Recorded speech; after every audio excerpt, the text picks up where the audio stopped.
नमस्ते सबैजनालाई। फेरि पनि स्वागत छ मेरो युट्युब च्यानल म्यानेजमेन्ट स्टडिजमा। आज हामी एकाउन्टिङ इक्वेसनको भन्नुपर्दा यो अन्तिम भिडियो लिएर आएको छु। यदि तपाईहरुलाई अझै यो एकाउन्टिङ इक्वेसनमा केही प्रब्लम आयो भने तपाईहरु कमेन्ट बक्समा गई कमेन्ट गर्नुहोला र त्यसको सोलुसन गरेर म तपाईहरु समक्ष पस्किने छु। आज हामी केही क्वेसनलाई लिएछौँ जुन एक्जाम ओरिएन्टेड क्वेसन रहेछ। यो एक्जाम पोइन्ट अफ भ्यूले धेरै नै हेल्पफुल हुन्छ तपाईहरुको लागि। यो बीबीएस फर्स्ट इयरको नयाँ कोर्समा आधारित एकाउन्टिङ इक्वेसन र कक्षा 11 को लागि पनि उति नै महत्त्वपूर्ण रहेको छ। त आज हामी स्टार्ट गरौँ केही एक्जाम ओरिएन्टेड क्वेसनहरुलाई लिएर। त म पहिला नै फर्म्याट तयारी गरिसकेको छु। तपाईहरु यदि हाम्रो च्यानलमा नयाँ हुनुहुन्छ भने एकाउन्टिङ इक्वेसनको बारेमा यो भन्दा अघिको भिडियो हेर्नु होला, तब मात्र तपाईहरु यो राम्ररी बुझ्नुहुन्छ। र मेरो च्यानललाई सब्स्क्राइब गरी बेल आइकन दबाइदिनु होला कि मैले बनाउने भिडियो तपाईहरु समक्ष छिटो भन्दा छिटो जान सकोस्। हस् त धेरै कुरा नगरेर हामी एक्जाम ओरिएन्टेड क्वेसनतिर लाग्छौँ।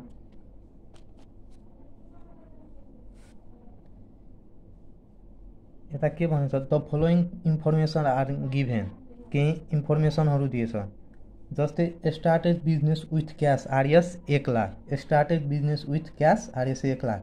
1 लाख नगद लिएर के गर्छ, व्यवसाय सुरु गरेछ। त यस्तो क्वेसन हामी पहिला पनि गरिसकेछौँ र यो क्वेसन प्राय गरी प्रत्येक साल सोधि नै रहन्छ।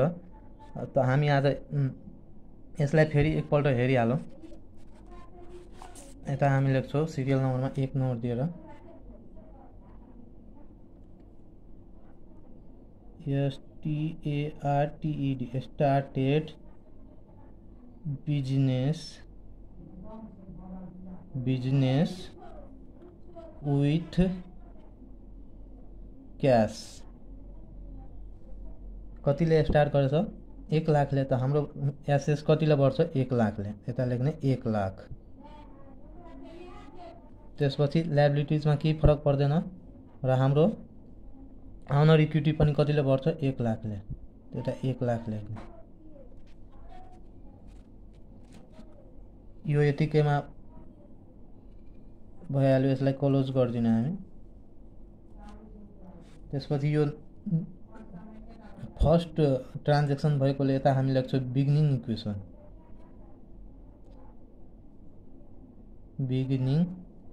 इक्वेसन।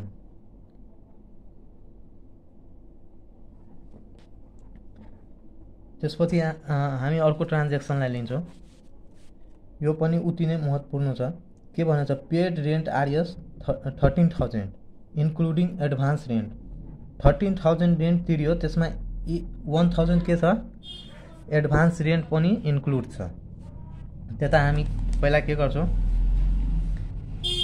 एडभान्स रेन्ट हाम्रो सम्पत्ति भएकोले पहिला हामी एडभान्स रेन्टलाई के गर्छौँ, एसेटमा एड गर्छौँ। त बिगिनिङ इक्वेसन यता 1 लाख नै लेख्छौँ। त्यसपछि इक्वल टु दिएर यता 0 प्लस 1 लाख। यो एकाउन्टिङ इक्वेसनमा हाम्रो एसेट र liabilities, asset equal to liabilities plus owner equity जहिले पनि हुनु पर्यो। के भनेछ अर्को क्वेसनमा, paid rent RS 13,000 including advance rent of RS 1,000। Rent paid गरेछ 13,000, त्यसमा के छ, एडभान्स रेन्ट पनि छ 1,000। त हामी पहिला के गर्छौँ, यता 2 नम्बर दिएर लेख्छौँ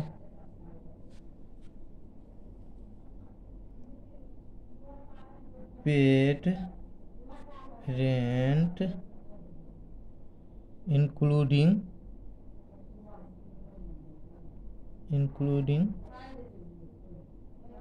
एडभान्स रेन्ट।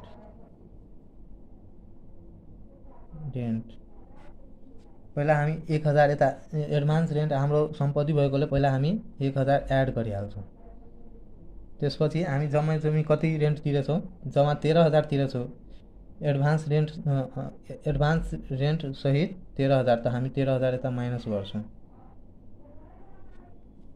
त्यसपछि यसले लायबिलिटिजमा केही फरक पार्दैन र अनर इक्विटीमा पनि के हुन्छ, यसले कतिले फरक पार्छ भने 12,000ले। कतिले फरक पार्छ? 12,000ले। यता लेख्छौँ 12,000, 12,000 माइनस गर्छौँ।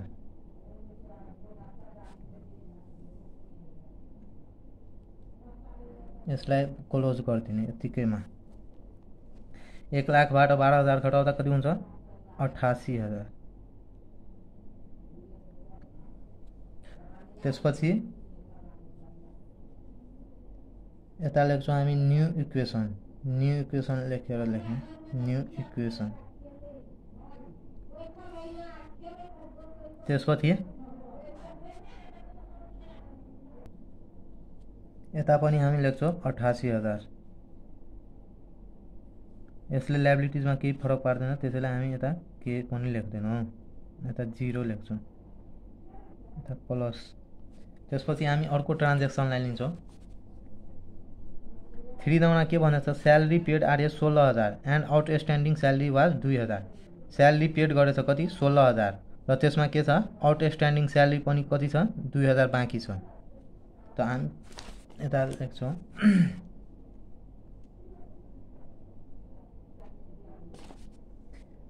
के भनेछ? Salary paid RS 16,000 and outstanding salary was 2,000। त हामी 16,000 के गर्छौँ? सम्पत्तिबाट घटाउँछौँ पहिला।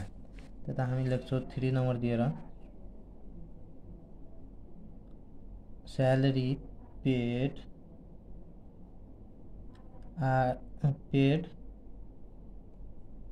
एन्ड आउटस्ट्यान्डिङ स्यालेरी, आउटस्ट्यान्डिङ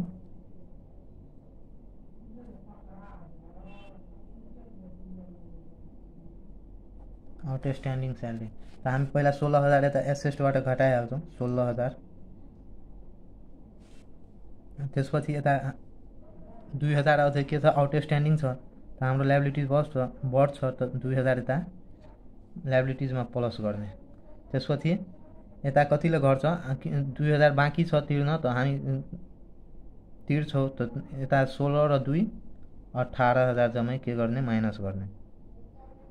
किनभने हामी पछि तिर्नुपर्छ आउटस्ट्यान्डिङ स्यालेरी, त्यसैले हामी यता के गर्ने? माइनस गर्ने 18,000। यसलाई यतिकैमा क्लोज गरिदिने। यता लेख्ने न्यू इक्वेसन, फेरि न्यू इक्वेसन।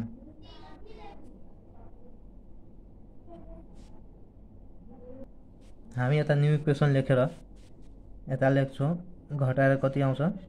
72,000। त्यसपछि यता इक्वल टु दिएर 2,000 को 2,000, त्यसपछि यता प्लस लेख्ने, अनि यता कति हुन्छ? 70,000।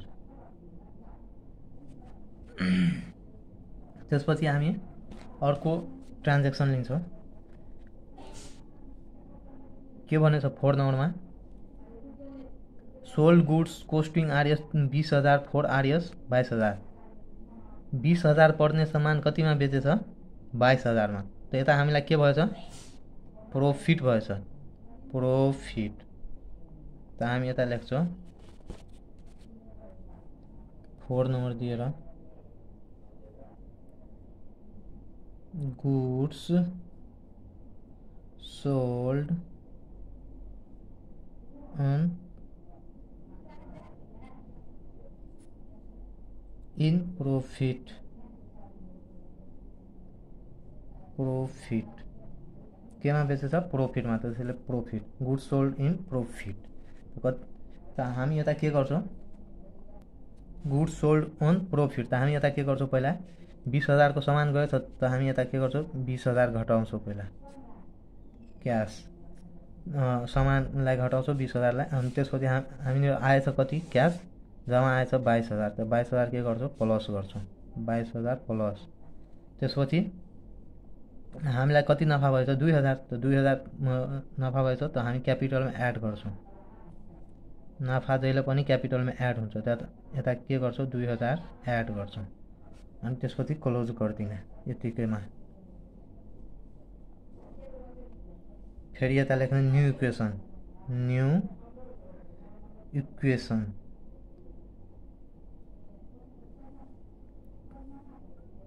यता कति हुन्छ तब, यता लेख्ने हामी 74,000, त्यसपछि इक्वल टु दिएर 2000 जस्ताको त्यस्तै प्लस 70,000 र 2000 72,000। त्यसपछि हामी अर्को ट्रान्जेक्सनलाई लिन्छौँ। 5 नम्बरमा के भन्नु त, good costing RS 4000 distributed as sample.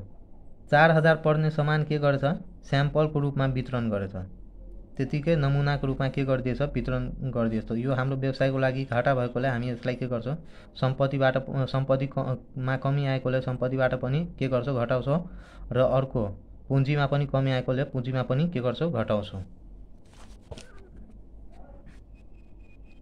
यता 5 नम्बर दिएर लेख्ने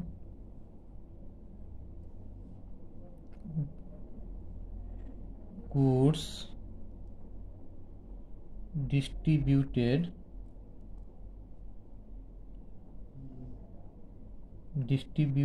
एज स्याम्पल। स्याम्पलको रूपमा यता के गर्छ, गुड डिस्ट्रिब्युट गरिदिएछ। त हाम्रो सम्पत्ति घट्यो, कतिले घट्यो, 4000ले। त्यता 4000 माइनस गर्ने, यो धेरै सजिलो छ। अनि यता के गर्ने, माइनस 4000 गरिदिने, त्यसपछि यसलाई क्लोज गरिदिने यसलाई। त्यसपछि यता अब घटाएर कति हुन्छ,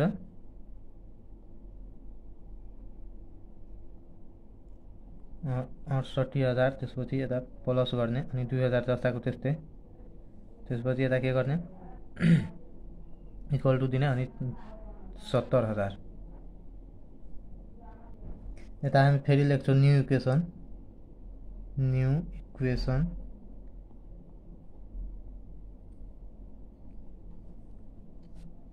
त्यसपछि हामी अब अर्को ट्रान्जेक्सनलाई लिन्छौँ 6 नम्बर। हामी अर्को ट्रान्जेक्सनलाई लिन्छौँ 6 नम्बरलाई। के भनेको छ 6 नम्बरमा, goods worth RS 5000 lost by fire. 5000 को सामान के भयो, हाम्रो आग लागेर के भयो, नष्ट भयो। त हामी के गर्छौँ, यसलाई सम्पत्ति कमी भयो त्यसैले सम्पत्तिबाट 5000 घटाउँछौँ, र पुँजीमा पनि कमी आयो त्यसैले पुँजीबाट पनि के गर्छौँ, 5000 घटाउँछौँ। त्यता हामी लेख्छौँ गुड्स लस्ट बाय फायर।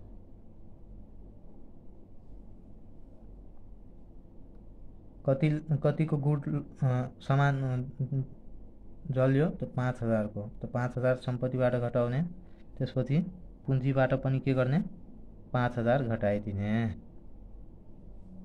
त्यसपछि क्लोज गरिदिने।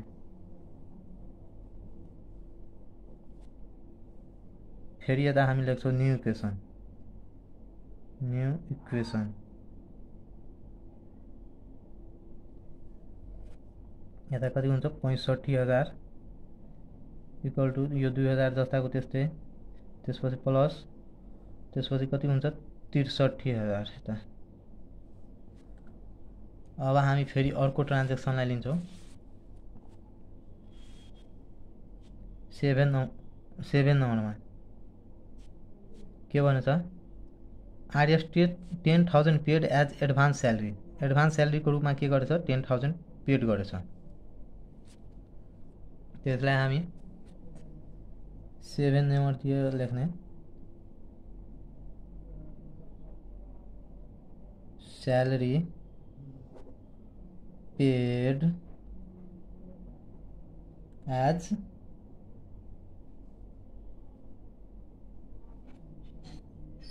एडभान्स 10,000 है ना।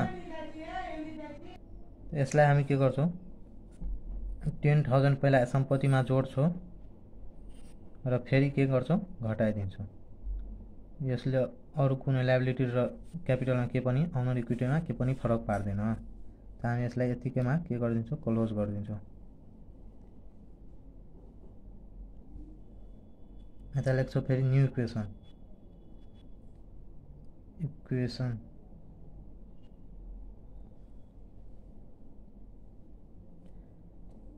65,000 को 65,000 नै, त्यसपछि इक्वल टु 2,000 प्लस 63,000। त्यसपछि हामी अर्को ट्रान्जेक्सन लिन्छौँ। अर्को ट्रान्जेक्सन के भनेछ 8 नम्बरमा paid salary RS 20,000 and still outstanding RS 2,000। Salary paid गरेछ 20,000 र अझै के छ 2,000 आउटस्ट्यान्डिङै छ। हामी यता लेख्छौँ 8 नम्बर दिएर salary paid and still outstanding.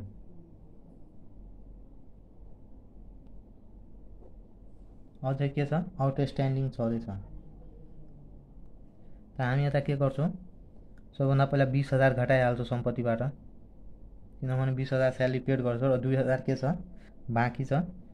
त्यो यता 2,000 लायबिलिटिजमा प्लस गर्छौँ, हाम्रो लायबिलिटिज बढ्यो। अनि यता के गर्छौँ र हामीलाई पछि यो 2,000 तिर्नुपर्छ, त्यसैले यो दुईटैलाई जोडेर हामी यता 22,000 घटाउँछौँ। 22,000 पुँजीबाट यता क्लोज गरिदिने। अनि यता यो अन्तिम ट्रान्जेक्सन भएकोले अब हामी यता लेख्छौँ फाइनल इक्वेसन।